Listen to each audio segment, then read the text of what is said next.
अस्सलामु अलैकुम वरहमतुल्लाहि वबरकातुहू। अल्हम्दुलिल्लाहि कफ़ा व सलामुन अला इबादिहिल्लज़ीना इस्तफ़ा, अम्मा बअद।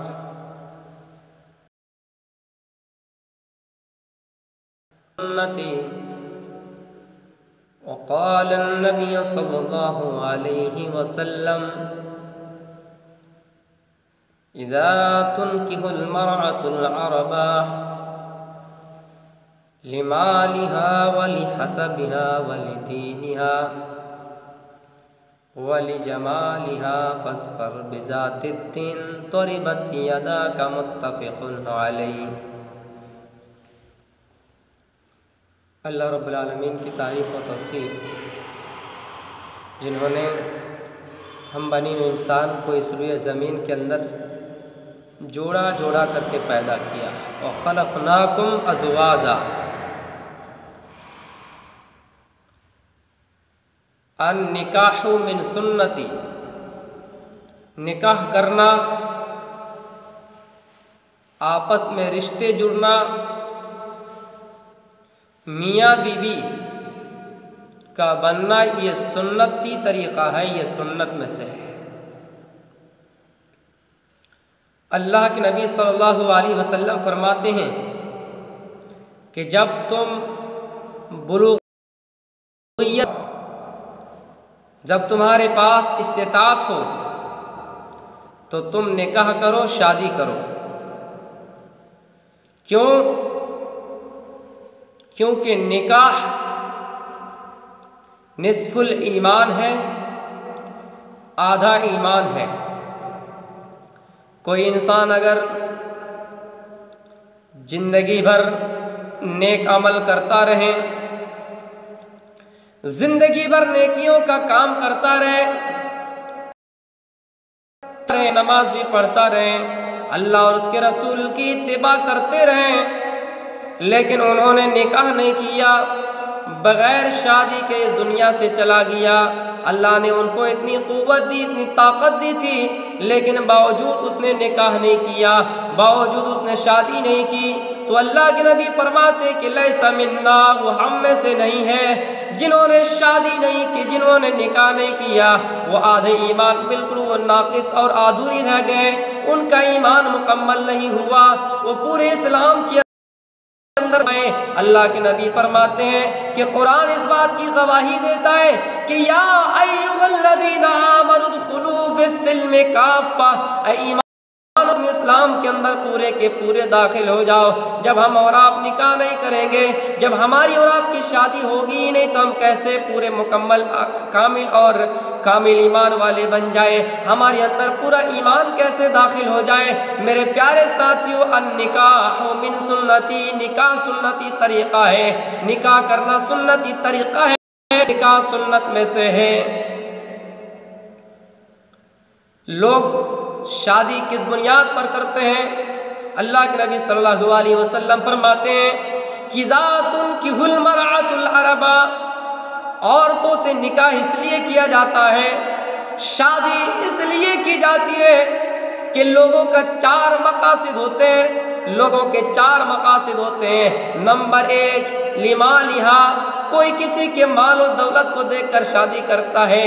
वली जमालिहा, कोई किसी की हसीन और जमील और खूबसूरती को देखकर निकाह करता है। वली हसबिहा, और कोई किसी के नसब, हसब नसब और ख़ानदान देखकर किसी से निकाह करता है। और चौथी चीज़ वाली दीनिहा, और कोई किसी के दीनदारी को देखकर उनसे निकाह करता है, यानी उसके अंदर कितना अल्लाह वाली हो, कितना रसूल को जानने वाली हो, कितना इस्लाम के अंदर पाबंदियाँ और इस्लाम पर अमल करने वाली हो, कितना पैरोकार हो, ये चीज़ देखकर उनसे निकाह किया जाता है। मेरे प्यारे साथियों, आगे फरमाया फस्बर बिज़ातिद्दीन, कामयाब निकाह वो है, कामयाब शादी वो है जिन्होंने निकाह किया दीनदारी देखकर, जिन्होंने निकाह इस्लाम को देखकर किया कि उस औरत के अंदर कितनी ईमान है, उस औरत के कितने ईमान है, उस औरत की नेकियां कितनी है, उस औरत के अंदर अच्छाई कितनी है, उस औरत के अंदर इस्लाम के औसाफ कितने हैं। इस चीज को देखकर जो निकाह किया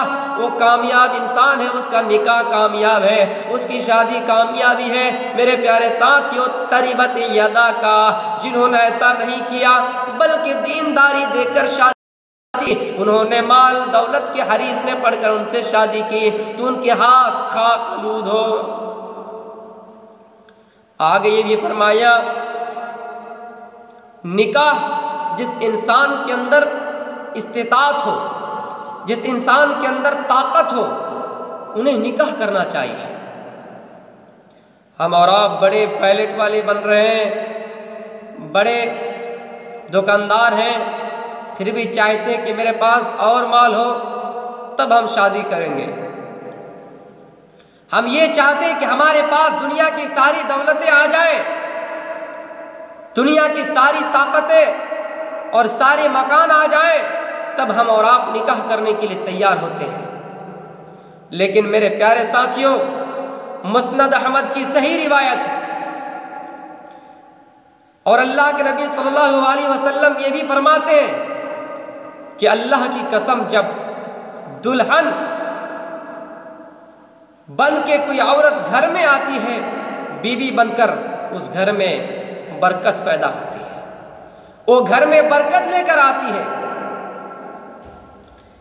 एक साहबी अल्लाह के नबी सल्लल्लाहु अलैहि वसल्लम के पास गए और कहने लगे, या अल्लाह के नबी, मुझे कोई ऐसा काम बताइए, मुझे कोई ऐसा अमल बताइए, मेरे पास बिजनेस नहीं है, मेरे पास कारोबार नहीं है, मेरे पास जमीन नहीं है, मेरे पास खेत नहीं है, मुझे कोई ऐसा काम बताइए, मुझे कोई ऐसा बिजनेस बताइए जिनको मैं कर सकूं और मेरे पास दौलत आ सके, जिनसे मेरा खर्चा चल सके। आपने फरमाया, क्या तुमने शादी की? फरमाया नहीं। जाओ एक काम करो, एक शादी कर लो, खुद खानों को है नहीं, फिर शादी का, जा मैं बोल रहा हूं तो शादी कर ले। वो आदमी चला गया और उसने शादी कर ली। रात तक उन्होंने सही गुजारी। फिर जब रात के कुछ हिस्से गुजरने के बाद सुबह का टाइम आया, वो बीवी कहने लगे, खाने को क्या है? ये दौड़ता हुआ अल्लाह के नबी के पास गया और कहने लगी, अल्लाह के नबी, आज तक मैं भूखा रहा, मुझे उतना फर्क पड़ा या नहीं, लेकिन मैंने जिसको शादी की वो अल्लाह के नबी तो खाने के लिए मुझसे मांग रही है, मैं उन्हें क्या खिलाऊं? इतना टाइम मैं एक रोटी बनाता, फिर आधी मैं खा जाता, फिर आधी दूसरे टाइम के लिए छोड़ देता, लेकिन ये अल्लाह के नबी एक रोटी से मैं आधा और मेरी बीवी आधा। फिर सुबह उठकर मुझसे सवाल करती, मुझसे मांगती कि मैं उन्हें दूसरा टाइम क्या खिलाऊं। अल्लाह के नबी कोई ऐसा काम बताइए। आपने फरमाया, जाओ एक और शादी कर लो, कि इंशाअल्लाह घर में बरकत होगी। अल्लाह के नबी कह रहे तो शादी कर लिया जाए। नबी की बात फेल नहीं, नबी की बात गिरा नहीं पाया और वो जाकर दूसरी शादी कर ली। जब वो दूसरी बीवी फिर आई और सुबह होकर अपने शौहर से कहने लगे, ओ मेरे हस्बैंड, ओ मेरे शौहर, ओ मेरे सरताज, खाने के लिए क्या है? आज कौन सा खाना बनाया जाए? कहने लगे आज तो कोई खाना नहीं है। दौड़ता अल्लाह के नबी के पास गए और कहने लगे, अल्लाह के नबी, मुझे कोई ऐसा काम बताइए, वरना मेरी दाएं की पसली बाएं होने वाली है। ये एक बीवी नहीं, दो बीवी है, मैं कैसे खिलाऊं, मैं कैसे इंतजाम करूं? अल्लाह के नबी, मुझे कुछ समझ में नहीं आ रहा है। अल्लाह के नबी फरमाते, जाओ एक और शादी कर लो। नहीं, अल्लाह के नबी ऐसा नहीं कर सकता। जाओ, मैं नबी हूँ, कह रहा हूँ, जाओ शादी कर लो। इंशाअल्लाह जो औरतें दुल्हन बन के आएगी, जो बीवी बनकर आएगी, घर में बरकत लेकर आएगी। फिर वो आदमी आ जाता है, फिर तीसरी शादी कर बैठता है। शादी करने के बाद शादी करने के बाद वो जो तीसरी औरत शादी करके लाया, वो सोप वगैरह, चटाई वगैरह बुनना जानती थी और रोजाना उन्हें 1 दिरहम मिल जाता था। आधा दिरहम खर्च करता, आधा बच जाता। वो काम ने 2 और बीवियों को सिखला दिया, 3 दिरहम आने लगे। वो कहने लगा, जब तुम मेरी 3 बीवियां 3 दिरहम कमा रही हो तो मैं क्यों बैठे रहूं, मैं भी ये काम सीख लूं। उन्होंने भी काम सीख लिया और रोजाना 4 दिरहम आने लगे। मेरे प्यारे साथियों, इस चीज से घर में बरकत होने लगी। पूरे दिन का खर्चा, पूरे परिवार और फैमिली का खर्चा 1 दिरहम पे हो जाता, बकैया 3 दिरहम बच जाता। इसलिए कह रहे हैं कि अल्लाह की कसम, जो लड़कियां दुल्हन बन के घरों में आती हैं वो बरकत लेकर आती है, लेकिन इन बरकत को हमारे जहेज ने, इन बरकत को हमारी डिमांड ने खराब कर डाला, इन बरकत को हमारे जहेज ने और हमारे मांग ने बिगाड़ डाला। मेरे प्यारे साथियों, ये इस किस्म के लोग भी शादी करने का जज्बा रखते थे जिनके पास कुछ सामान नहीं है, फिर भी अल्लाह के नबी कह रहे हैं कि तुम शादी कर लो, इंशाअल्लाह तुम्हारे घर में बरकत होगी। अल्लाह के नबी की बात उन्होंने नहीं फेंकी और उन्होंने बात को तस्लीम करते हुए 3 शादियां की और उसके घर में बरकत होने लगे। एक मर्तबा की बात है, एक मर्तबा का वाक़िया है। अल्लाह के नबी सल्लल्लाहु अलैहि वसल्लम कुछ सहाबियों के साथ बैठे हुए हैं। इतने में एक औरत आई और कहने लगी, अल्लाह के नबी, मैं अपने आप को हिबा कर रही हूँ, मैं अपने आप को हिबा कर रही हूँ, मैं अपने आप को हवाला कर रही हूँ। अल्लाह के नबी, आप मुझसे शादी कर लीजिए। अल्लाह के नबी, मैं आपसे शादी करना चाहती हूँ। अल्लाह के नबी खामोश है, कुछ नहीं कह रहे। फिर दूसरी मर्तबा चीख मारती है, अरे अल्लाह के नबी, आप क्यों कुछ बोल नहीं रहे? मैं अपने आप को हिबा कर रही हूँ, मैं आपसे शादी करना चाहती हूँ। अल्लाह के नबी आसमान की तरफ नजरें उठाए और कहने लगे, हो औरत, वो बीबी, वो खातून, मुझे शादी की जरूरत नहीं है, अब मुझे शादी की जरूरत नहीं है। एक साहबा उठता है और खड़ा होकर कहने लगा, अरे अल्लाह के नबी, ये जब कह रही है कि आपको शादी करेगी तो एक काम कीजिए, अगर आप नहीं कर सकते तो मेरे साथ शादी कर दीजिए। अल्लाह के नबी सल्लल्लाहु अलैहि वसल्लम ने उन सहाबा को हुक्म दिया कि वो मेरे साहबा, तुम इनकी तरफ एक नजर देख लो, अगर तुम्हें ये वाकया अच्छा लगे तो तुम इनके साथ शादी कर बैठो। कि अल्लाह के नबी, मुझे मंजूर है रिश्ता। ये तय हुआ कि अब इन दोनों की शादी करा दी जाए।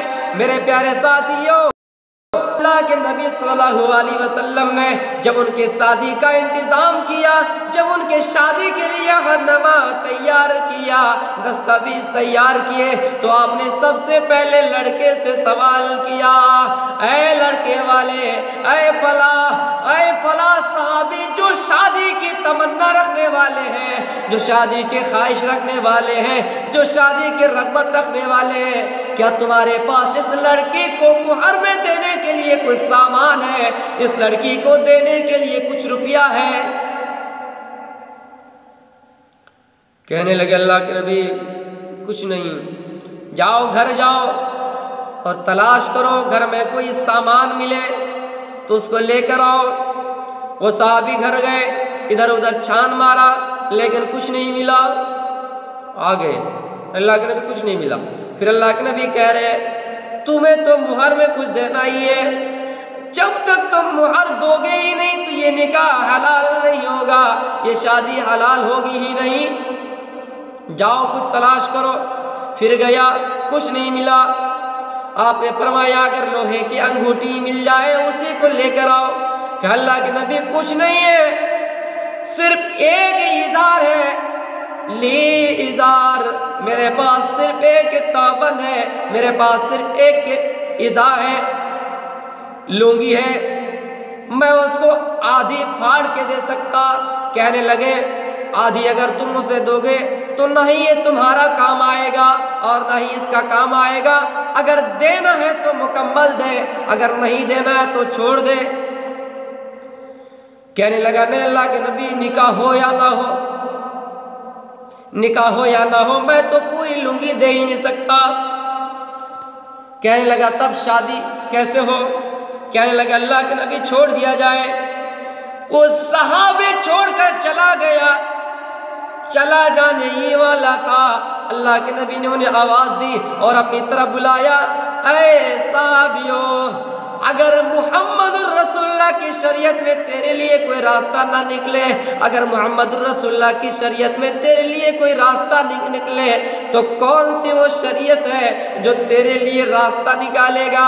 एक काम करो, क्या कुरान की कोई सूरतें याद है?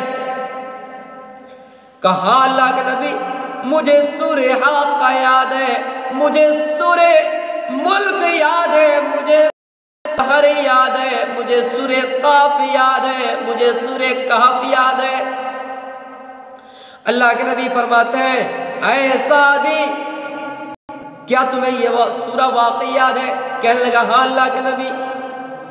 जिस आदमी के सीने में कुरान की सूरतें हो, जिस आदमी ने कुरान की सूरतें का मुहाफिज हो, कुरान की सूरतों को याद किया हो, ये आदमी कैसे कह रहा है कि मेरे पास नहीं, कुछ नहीं है, मा इंदी शैउन, मेरे पास कुछ नहीं है। एक काम करो, तुम शादी के बाद इन सूरतों को अपनी बीवी को सिखला देना, यही तुम्हारा मोहर है, यही तुम्हारा मोहर है। जिसके पास कुछ नहीं है फिर भी तमन्ना रखता है कि अल्लाह के नबी मुझे शादी करनी है इनके साथ, आप मेरे से इनकी शादी करा दीजिए। हम 10 लाख रुपए लेकर घूम रहे हैं, करोड़ों रुपए हमारे पास है, फिर भी कह रहे हैं और कुछ माल होगा तब शादी करेंगे। ये नौजवान नस्ल इस बात को गौर से सुने, अल्लाह के नबी ने सबसे पहले मांग किससे किया? लड़की की तरफ से, ना के लड़की की तरफ से। यानी निकाह में, शादी में माल देने का हक सिर्फ लड़के को है, लड़की को नहीं। जिन्होंने खूबसूरत हसीन और जमील बेटी पैदा किया, जिन्होंने के बेटी पैदा किया और पैदा होने के बाद से लेकर 15 साल 20 साल तक उनकी परवरिश की, उनके 1 रुपया भी कमाई का नहीं पाया, उन्होंने अपनी बेटी की परवरिश की, उन्होंने दुपट्टे ओढ़नियाँ ला कर दिए, इन सारे खर्चा उठाए, उनकी परवरिश भी करे, 1 रुपया उनसे ना मिले। ये इतनी लख्ते जिगर को किसी के सौंप में, किसी वाले में सौंप रहा है, किसी को दे रहा है, और तुम कैसे उनके सामने, कैसे तुम पैसे मांग रहे हो, कैसे तुम मोटरसाइकिल मांग रहे हो, कैसे तुम गाड़ी मांग रहे हो। मेरे प्यारे साथियों, अफसोस है, अफसोस का मकाम है। ऐ मुसलमानों, तुम्हें चुल्लू भर पानी में डूब कर मर जाना चाहिए। हदीस में तो इतना बतलाया कि कोई अगर दूसरों के यहाँ बराती जाता है, ये भी गलत है। ऐसा गया, दखला सारिकन वखरजा सारिकन, वो चोर बनकर गया और डाकू बनकर आया। मेरे प्यारे साथियों, कैसा जुम्ला लग रहा है। हम और आप ये बनाओ, ऐसा आइटम होना चाहिए, नाश्ते में 10 प्रकार के आइटम होना चाहिए। अफसोस है। और जो लोग मुहर को बाकी रखते, हमने 50 साल पहले शादी की और 1000 मुहर में बांधा और वो बाकी, और हम उसको 50 साल बाद अगर देना चाहें तो 1000 नहीं लगेगा, बल्कि ये देखना पड़ेगा कि 50,000 साल पहले हमारे 1000 रुपये में कितने सोने आते थे और उस सोने की आज कीमत क्या है, उसके हिसाब से आज तुम्हें उतना पैसा देना पड़ेगा। वो अलग बात है कि बीवी अगर शोहर को माफ कर दे तो ये अलग बात है। मेरे प्यारे साथियों, शादी अल्लाह की बहुत बड़ी नेमत है। अल्लाह ने इंसान को सुकून हासिल करने के लिए आपस में मोहब्बत डाल दी मियाँ बीवी के दरमियान। और सिर्फ मियाँ बीवी का रिश्ता दोस्ताना रिश्ता होता है, सिर्फ जिस्म तक महदूद नहीं है। कुछ लोग जहेज का डिमांड करते हैं। जहेज का, मेरे प्यारे साथियों, इसी जहेज ने आज लोगों को जिना करने पर मजबूर कर दिया। कितनी गरीब घर के खूबसूरत हसीन और जमील लड़कियां 20 साल और 25 साल की, उनकी शादी नहीं हो रही है। इनको मजबूरन दूसरों के साथ जिना करना पड़ती है। मेरे प्यारे साथियों, ऐसे ऐसे वाक़यात मेरे सामने हैं, अगर आप सुनेंगे तो आपका रूह कांप जाएगा, आपका दिल दहल जाएगा।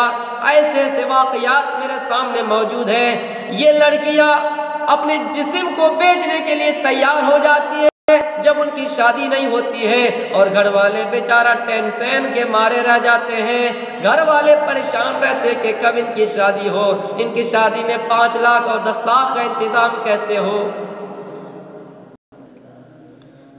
यही वो जहेज है जिसने जिना को आसान करार दिया।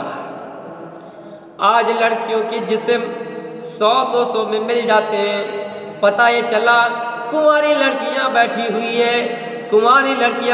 है, जहेज का इंतजाम ना होने पर इनकी शादी नहीं हो रही है। इसीलिए ये दूसरों से कनेक्शन जोड़ते हैं, ये दूसरों से सिटिंग बनाते हैं, और कभी कभी मौका मिले तो गैर मुस्लिम लड़कों से भी ये जिना करती है, गैर मुस्लिम लड़कों से संभोग करती है, ये जिना कर बैठती है, जिनसे वो वाक़या पटना का आपने सुना होगा। मेरे प्यारे साथियों, ये एक हसीन और जमील औरत थी, गरीब घराने की एक खूबसूरत लड़की थी। निकाह नहीं हो रहा था, शादी का जहेज का इंतजाम नहीं हो रहा था। 5 लाख 2 लाख रुपया कहाँ से आए। कभी कभी जब रिश्ता आता था उन्हें कह दिया जाता था कि 1 महीना का टाइम लो, फिर उनके बाद जब 1 महीना हो जाता फिर शादी में जहेज का इंतजाम न करने के कारण वो रिश्ता टूट जाता था। मेरे प्यारे साथियों, ये पटना का वाक़या है, मैं आपको बतलाता हूँ, गौर से सुनना मेरे प्यारे साथियों। इसी तरह करके रिश्ता टूट जाता था।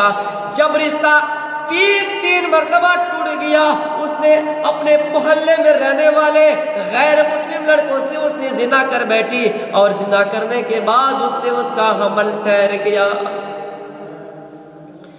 9 महीने के बाद, 8 महीने के बाद ये उल्टी करना शुरू कर देते हैं, शुरू कर देती है। माँ समझ जाती है कि मेरी बेटी को हॉस्पिटल ले जाया जाए और इसका खून ब्लड चेक किया जाए, इसका पेशाब चेक किया जाए। सरकारी हॉस्पिटल इतने करीब थे कि प्राइवेट हॉस्पिटल में इलाज भी नहीं हो पाता था। ये माँ अपने बेटी को सरकारी हॉस्पिटल में लेकर गए और वहाँ जाकर उनका पेशाब चेक किया, खून चेक किया, तो इसके पेट में हमल ठहरा हुआ है, इनके पेट में बच्चा ठहर गया है। मोहल्ले में खबर इतनी फैली जैसा कि आग जंगल में लग गए, जैसा कि जंगल में आग लग गई, जंगल में आग भड़कने लगी। लोग ताने देना शुरू कर दिया उनके भाई को, उनके बाप को। कोई और नहीं मिला, वो हिंदू ही मिला, वो गैर मुस्लिम ही मिला। अरे क्या हम लोग मर गए थे, हमारे साथ ये जिना नहीं कर पाए। लोग उनके भाई को ताने देने लगे, लोग उनके बाप को ताने देने लगे। इसी तरह करते करते खबर पूरी दुनिया में जंगल में आग की तरह फैल गई। बाप लोगों की ताने सुन सुनकर एक दिन ऐसा कारनामा अंजाम दिया। दोपहर का वक्त था, बीवी खाना बना रही थी। बाप मेडिकल स्टोर से जहर की शीशी खरीद ली, और जब बीबी खाना बना रही थी, उस पकते हुए खाना में बाप ने जहर की शीशी को उनके बोतल से छिपी खोला, ढक्कन खोला और उसको उस पकते हुए खाना में हंडी में डाल दिया। बीवी को पता नहीं चला और शौहर ने कहा आज दरवाजा बंद कर दिया जाए, घरों के दरवाजा बंद कर दिया जाए और सारे लोग एक ही मुसल्ले पे, एक ही चटाई पे बैठकर खाना तनावल किया जाए। सारे लोग एक ही जगह बैठकर खाना खाएं। ये 12 परिवार और 2 मियाँ बीवी 14 परिवार एक साथ खाने के लिए बैठ गए। मेरे प्यारे साथियों, सब खाना खाना शुरू किया एक ही साथ। खाना खाने में इतने में ऐसा हुआ, लोग बेहोश होकर गिरने लगे। जब जहर उबलना शुरू हुआ, लोग बेहोश होता चला गया। लोगों ने दरवाजा तोड़ने की कोशिश की, दरवाज़ा तोड़ते तोड़ते सारे लोगों की दम निकल गया, सारे लोगों की रूह निकल गए, सारे लोग इंतकाल कर चुके हैं, सारे लोग इस दुनिया से चल बसे। ये 14 लाशें एक साथ उड़ाए गए। मेरे प्यारे साथियों, इनका सिर्फ एक ही वजह था, इनका सिर्फ एक ही मकसद था। इनके मौत की बाइस सिर्फ इसलिए था कि ये जहेज का इंतजाम नहीं कर पाया, ये शादी का इंतजाम नहीं कर पाया, ये 5 लाख और 2 लाख का इंतजाम ना कर पाया, और ये इनकी लड़की दूसरों के साथ जिना कर बैठी। ये कितनी गरीब की लड़कियां हसीन और जमील बैठी हुई है, आज उनका निकाह नहीं हुआ है, आज उनकी शादी नहीं हो रही है, सिर्फ इसलिए कि जहेज का इंतजाम नहीं हो रहा है। मेरे प्यारे साथियों, तसब्बुर कीजिए। अल्लाह के नबी तो फरमाते हैं कि शादी 4 मकासद पर किए जाते हैं। लिमालिहा, किसी के मालदारी को देखकर, वली जमालिहा, किसी की खूबसूरती को देखकर, और किसी के वली हसबिहा, खानदान को देखकर, वली दीनिहा, और कोई दीनदारी को देखकर। सबसे बेहतर शादी वो है जो किसी की दीनदारी को देखकर शादी करे। जब हम और आप दीनदार घराने की लड़की से शादी करेंगे, अल्लाह की कसम उस घर में बरकत होगी। लेकिन इस चीज को हमारे जहेज ने बिगाड़ दिया। मेरे प्यारे साथियों, ये रहा मेरा मुख्तसर प्रोग्राम।